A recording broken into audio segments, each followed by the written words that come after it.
My name is Richard Candia. I'm a business development manager for Florida Lamarck, a GC company here in Miami-Dade County.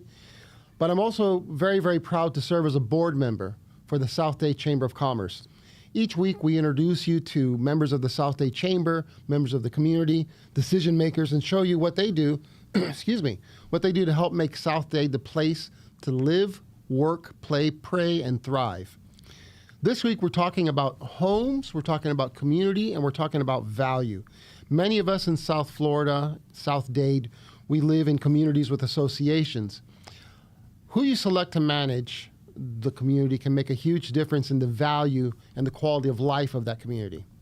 Our guest today is Chris Cooney. He is the Business Development Executive with Affinity Management Services.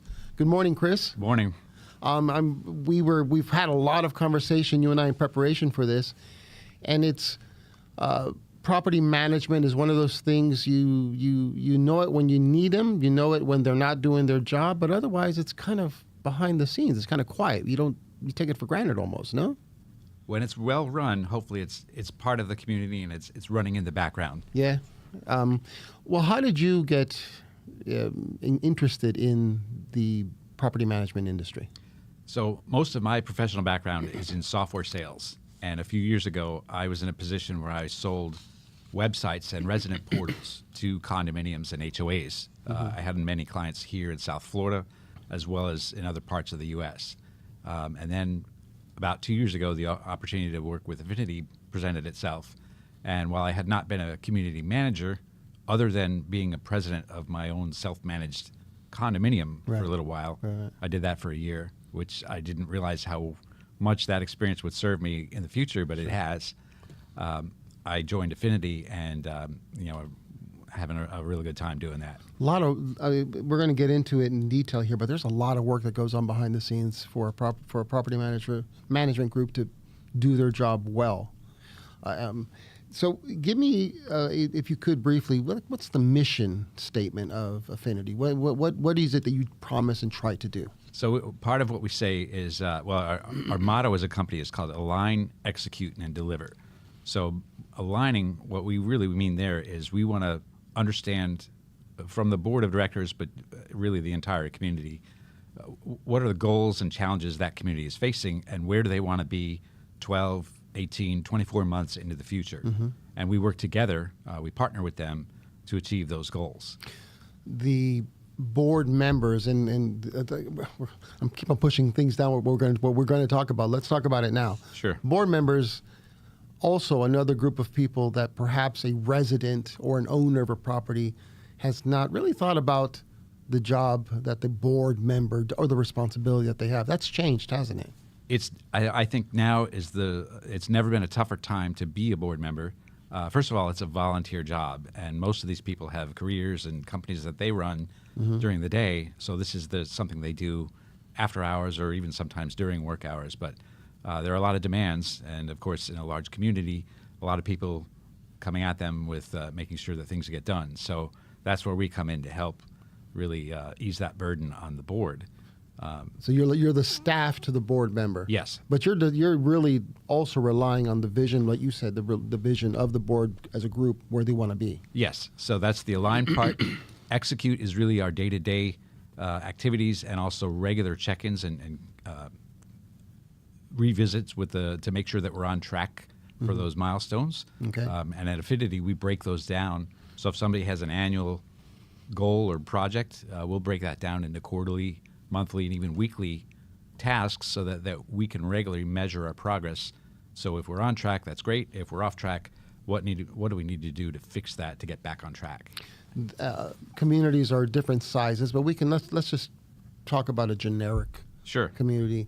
Some of the responsibilities that a board has that is going to rely on a property manager. So the first thing to remember is that the association is a corporation. Most of them are set up as nonprofits, but they have financial reports that they need to maintain and present. And it's difficult for the board to make intelligent decisions if they don't know the correct state of their finances. How much money do they have and where is it? Right. So that's a big part of what we offer is an accounting service to produce monthly statements that are both accurate and on time, and also day-to-day operations for the community. And that's where the resident will see. And in other words, when we were talking, I was using my wife as an example. She has an investment property at a well-run community, by the way. We need to get you in there. But it's a well-run community. And whenever the assessments come in, or there's an increase in the dues, we want to know why. Sure. And so you guys help the board member be able to explain that. Yes, absolutely. Yeah. We're part of the budget process for the community's annual budget. So for us, that starts usually about August, September, and during this time of year, associations are going to finalize their budget and then vote to approve that moving forward for next year. So we have a lot of activity there. A big part of that is understanding how accurate this year's budget was, if there were any variances, and also making sure that we review existing contracts to look for, sometimes they have automatic increases built into the contract. So we have to prepare for that and make sure that next year's budget is as accurate as we can make it. What about maintenance issues, regular maintenance, a schedule of maintenance, a history of maintenance? Yes, that's really one of the most noticeable things from a resident's perspective. You just said that the dues are going up.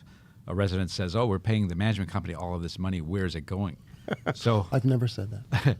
As somebody that walks a lot of properties, it becomes very clear when you walk into a community to see if that property has been maintained on a proactive basis, or if things are just done more of a fire drill reactive type of style. Okay. And that's something at Affinity we take pride in taking a very proactive approach to maintenance. Okay, so we've talked about a generic community. We've talked about the need of a board to have good budget information. We've talked about the ability for a board member to explain to a resident why certain things are doing. That's what a property management company needs to do, needs to assist. What does Affinity do better? So I like to tell people that Affinity is a very process-driven company. We have two principal owners. One is an electrical engineer by background. The other is an Army combat vet. So gosh, everything in our company is about precise. A checklist and a process. Checklist. And that mentality permeates the whole organization, both inside the office and also out in the communities. I think the value that we deliver the residents, certainly from a maintenance standpoint, is when we sign a new client, we do a full, thorough inspection, inventorying all community assets. So anything that needs maintenance on an ongoing basis, a pool pump, a gate motor, elevators in a high-rise, we're going to have that into our system, and then we're going to proactively set up quarterly, annually maintenance service tickets, work orders, so that we have a detailed history of those assets and the condition that they're in, plus any break-fix type of events that happen. Well, the cliche of a military person of a certain level, from a certain branch, it rings clear. It's the information, very clear, very concise, very precise. Absolutely. Yeah? I like to say it's like a car. I drive a very old car. It's paid off. If I keep changing the oil on time, I can get a lot of life out of that car. Whereas if I didn't take any care of it, it's going to fall short. Right, right. So that's what and then the engineers are. Geez, I can't believe you don't have anybody. That's actually, excuse me. That must be very comforting. All jokes aside, that must be very comforting for a board to meet those two principles. Right, and probably a little insider tip is that when we do sign a new community, we work with the board and we like to present a list of, here in the first 60 days, here are some actions that we can take that will spruce up the curb appeal of the whole community. Yeah. And residents, as they're driving around, when they see the clubhouse parking lot has been restriped, or the curbs have been painted and the landscaping looks nice, there's a sense of pride in the community, and it helps the board. The residents say, "Oh, they're on top of what they're doing. They made a good choice in selecting this management company." So, how does this? I hope this question comes out correctly. How does a board member, excuse me, a board member assess the effectiveness of the management company that they're working with? Is it by the information you guys are providing them, the reports that they have, or is it the feedback that they're getting from the residents? I'd say a mix of both.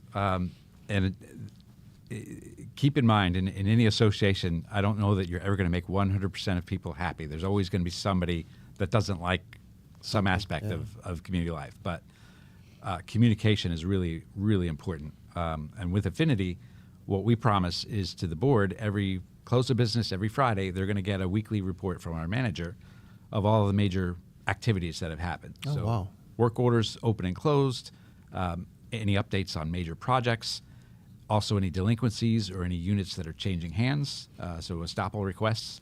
So, and we send a slimmer version of that to residents, I believe, twice a month, because people really want to know what's going on. Okay. Excuse me. I gotta. If you were speaking directly to property owners, not board members, or Right. property owners, Mm-hmm. and they're engaging with their board, what advice could you give them as to what should they consider when it's time to select a new property management company? So for the residents, I always like to say, be involved at least to the level of knowing how your money is being invested and spent. That's good advice for just about everything. No, I mean, When I was a board elections president, and- one of the toughest challenges we had was apathy.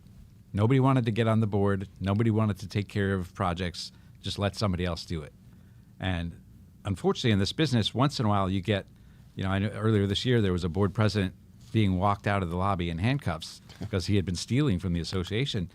And those bad actors thrive in those environments where there's a great deal of apathy. Mm-hmm. Nobody cares, just let somebody else handle it. So for those individual unit owners, they have a right to know the finances of the association. And that's part of that website and portal technology that I sold. Now, how do you then, sorry to interrupt you, Sure. but how do you then advise and guide a board? Mm-hmm. And let's just, again, this is our generic community, generic board, well-intentioned people. Right. Okay, but their time is limited. They're trying to do their job, but they got things going on. How do you advise them to promote that type of interaction with the community? So again, communication is really paramount, and that's one of the complaints I get from communities or boards when they're calling, asking about management services. They're unhappy with accounting, they're unhappy with maintenance, and they're unhappy with communication and follow-up. Those are really among the main top-level concerns that we get. So letting residents know that this information is there. In a lot of cases for these communities, it's required that they have that website with a password-protected area where owners can go in and see the finances and understand what's going on in the community. But every 90 days, we have what we call a check-in with the board. Okay. So not just the community manager, but also one of the executives from our regional director, and measuring our progress. How are we doing? Are we on track? Or if there's something that's where we're falling short, let's have that uncomfortable conversation, but let's figure out a way together that we can work forward and grow from it. It sounds like a lot of hand-holding. You don't ever let go of the hands. You guys are... No, and actually, I'd say one of the things, too, I find, so when I sold the websites, I worked with almost every management company in town. Mm-hmm. A lot of them feel like if we just put a good team on site, they're good to go. Let them figure it out how to work. And at Affinity, that we feel like that's a good start. But I believe we separate ourselves in the market by providing that additional support from the regional director, from the other leadership within the company. And let's say, so you might have a great manager, but that person gets in a car accident and they're going to be out for 2 months. Mm-hmm. By having the regional director involved, there's going to be continuity. And support of, rather than just sticking a brand new manager in there that doesn't know what's going on and is going to take 2 to 3 months to figure it out. That engineer and that it really matters. Armed Forces had a baby, it'd be Affinity. Mm-hmm. That's exactly what it sounds like. And for the boards, I try to recommend as much as you can, take advantage of opportunities for education. And in fact... We're going to get there because I do have something else I want to ask you, Southdade specific. I know Affinity manages buildings in the beach, and that's one kind of building, one kind of client. What's the difference? What is the difference, or what is unique about the communities in Southdade that you're engaged in? So in Southdade, we have some large communities that most of them are gated. They're HOAs. Many of them have a pool or clubhouse. we've been able to acquire clients that are in the process of turnover from their developer for quite a few. A lot of new construction in Southdade. Absolutely. I live in the Upper Keys, and I experience that, yeah. the traffic as coming up here like we all do. But, we've been contacted at times when the developer is turning over control to the owner-led board now, and those communities will have to purchase their clubhouse. So we've been very successful setting the community up for success so that they have the adequate staff, but they also have the reserve funding for repairs and maintenance of the clubhouse and the pool. Silly question. The reserve type of requirement on an HOA, is that the same as what the condos are going through? Great question. And no, it's not the same. HOAs typically are not required to have reserves, but certainly it's a good idea. Sure. So a roof is, let's say, a 20-year asset that may have several $100,000, if not $1 million cost. If you don't have that set up in reserve, then you have to either borrow or pass the hat and do a special assessment. Yeah, and you have some of those communities, like a townhouse, where they have a shared roof. Correct. And so if there's a leak over here, well, I'm sorry, and neighbor, everything has to get changed. That's correct. Yeah. It can be quite complex in that regard. Yes. Now, condominiums are regulated much more, and they have stricter requirements for reserve funding. Now let's get to the education thing, and I'm sorry I interrupted you on that, but I'm glad you brought it up. There is a inherent responsibility now for new potential board members. Board members need to be more educated. Even the HOAs, they all need to be more educated because things are much more serious now. No? Very true. What does Affinity do to help their board members and maybe potentially just the community? So every month, Affinity hosts public webinars, and in fact, we have one tomorrow discussing elections. And we have a guest speaker. Tomorrow's guest speaker will be Emily Gannon, a partner with K. Bender Rembaum law firm, and they're going to be talking about best practices for elections, who is eligible for an election, because, for example, a member that gets behind might not be eligible to run for the board. Oh, sure. So those are important practices. In Southdade, we see a larger adoption of electronic voting. When you think about our population, people are scattered between snowbirds and international investors, and then those of us that live here full time, people just being very busy. So a lot of communities are adopting electronic voting, and we discuss some of that. But every month we try to have a topic that's of value to the community. And Priscilla's scrolling down at the bottom of the screen for you. That's open to anybody? Anybody can sign up. If you have any trouble with the registration link, my contact information is there as well. Find me, and I'll make sure you get invited. You encourage folks. So if I'm an owner in a community, if I have time, jump on. Absolutely. You're welcome to. If I'm a vendor that wants to sell things to HOAs or to jump on. Yes. And we, as a management company, we want to maintain relationships with those vendors.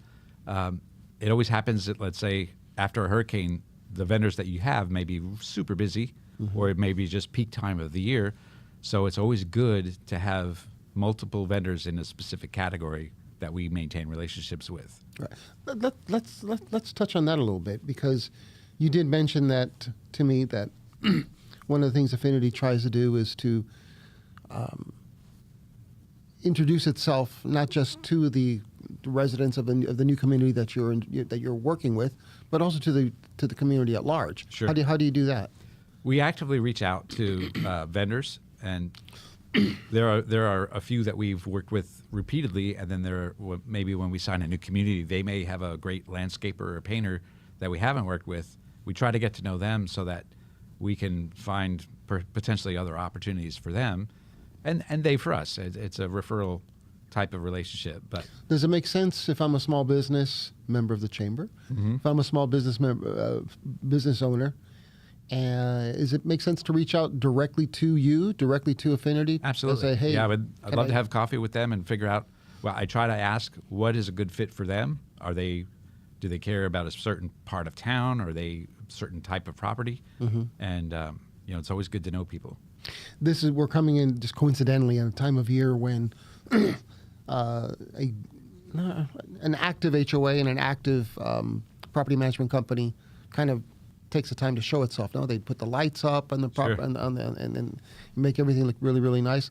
That doesn't happen just by you guys have the budget for it. You have to make the time for it. True. So that started way back when. It's funny too. I've had a couple of communities where a lot of them will outsource to a third party to decorate, and it can be pretty pricey.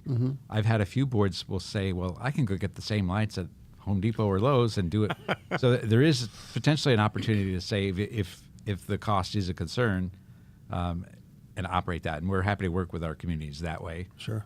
I've seen, since COVID, I'd seen an increasing emphasis on lifestyle elements within communities. Explain. So that things like 4th of July celebrations or food truck Fridays, we've been happy to coordinate those types of events. Sure. A lot of communities do Halloween events for the kids. And it's another thing that helps bring the community together and instills a bit of pride in the community. And I think that adds to the value of living in that community. And we started off by talking about the quality of life. I think that's also a really, really important thing. The industry as a whole, where do you see the industry changing in the next 5 or so years? More tech, more interaction? Is there something else that's... I think more tech is a trend. What kind of tech? I mentioned electronic voting earlier as one example. There are a lot of different software tools for communicating and at Affinity we embrace that where it can make us more efficient. So for example, enforcing rules and violations, there's something you can run on a smartphone so that the person going around doing the inspection can, if Rich has left his trash cans out too late, we can snap a photo and it's got a time date stamp on there. Somebody else named Rich. Right, it's not you, Rich, Not but me, right. that's right. But so further embrace of that, I've heard some discussion of AI, and I think AI, there's potential there, but I would say also digitizing records. That's another activity that we see in a lot of communities. I mentioned to you, because I also am a realtor, and every once in a while I have something going on. You can tell the difference between if you're a property owner and you want to sell or rent your property, that's your right, and there should be a process that's at least easy to understand, so you can get your money, sell your asset, or rent it as quickly as possible. Absolutely. And I've run into property management companies that make it difficult, and others that have it streamlined. It goes back to the communication part I was talking about earlier. So let's say, for example, you want to have a tenant application. That's something that we can put the process and the application itself on the community website. And there may be showing instructions that are applicable to all realtors as they come into the community. So that's something that it's good to have that publicly available so that people know what to expect. And the process of submitting a tenant application, in the event that the association has to approve the tenant, let's make it easy to list out the documents that they need to submit. You don't want us having to chase you down for documents that you would have turned in if we told you needed them. Sure. Right. You mentioned the property manager, the on-site. Is there a threshold that determines which community has an on-site and which another one has more of a part-time? I'd say it's up to the individual community.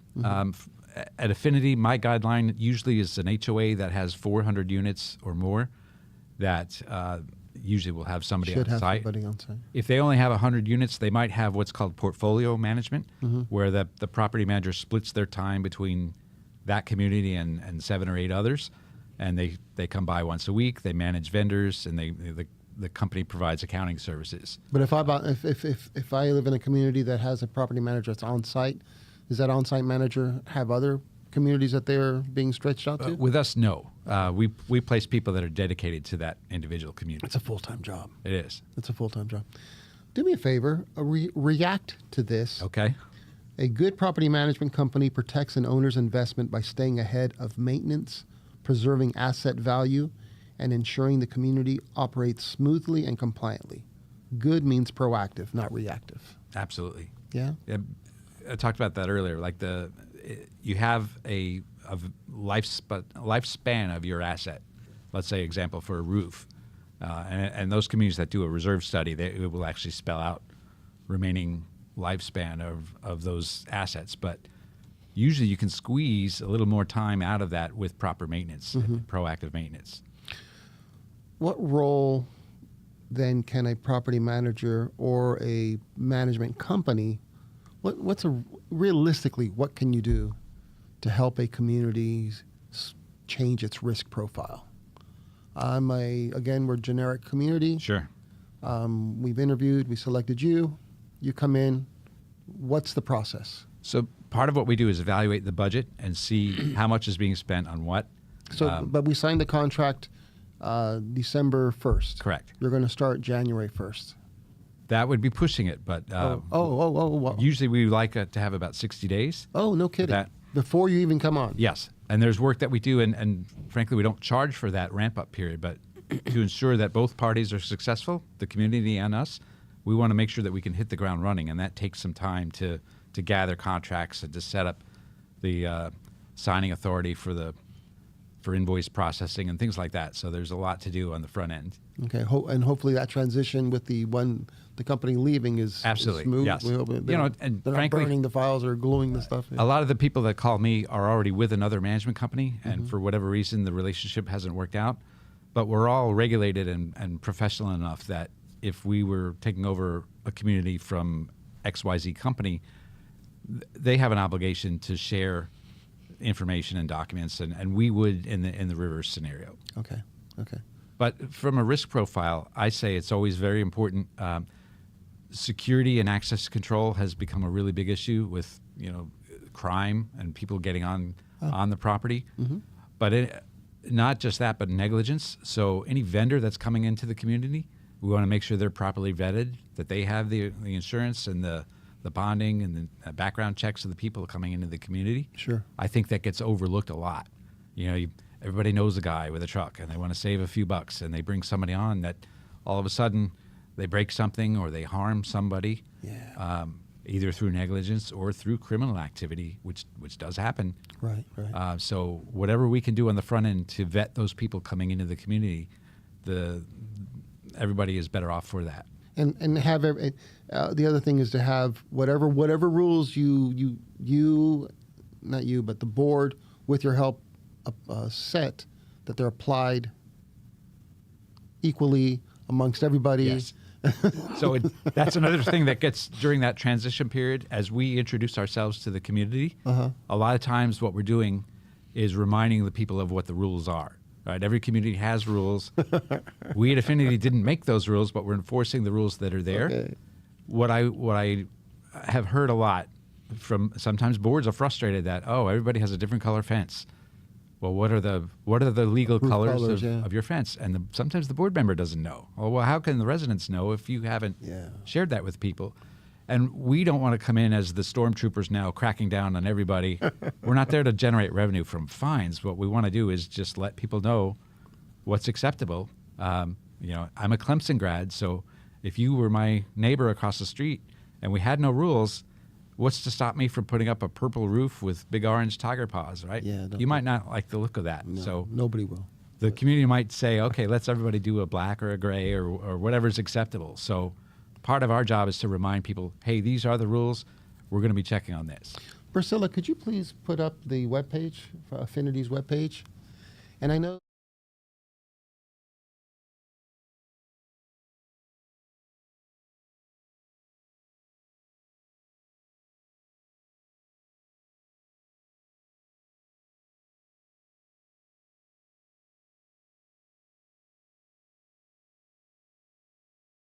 but it's good to see it. It's good to know.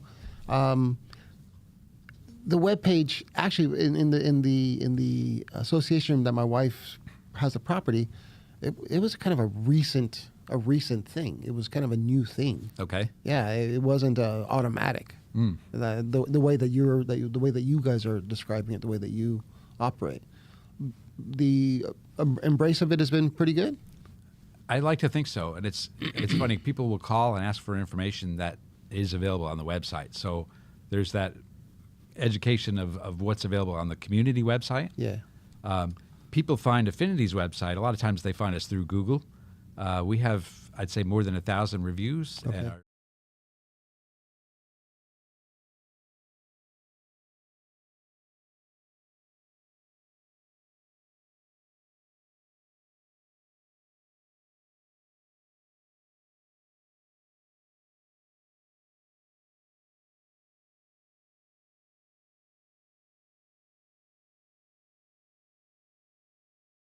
into some of the more specific issues that homeowners, residents, and property owners run into, and how a good property management company can help them can help them overcome those issues. Sure. I think we'd like to do That'd that. be a lot of fun. Thank you. Thank you very much.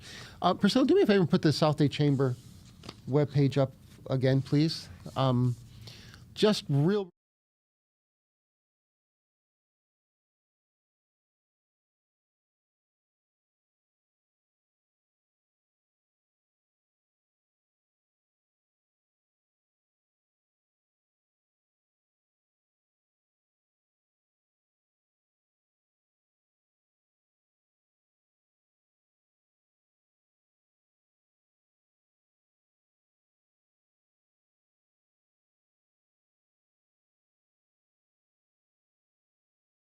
(8:30 to 11:30) at Miami-Dade College Homestead Campus. We'll talk more about that in the next few months. Chris, it's been a lot of fun. Happy Thanksgiving. Thank you, Rich. Happy Thanksgiving. Thank you very much. Thanks, Priscilla.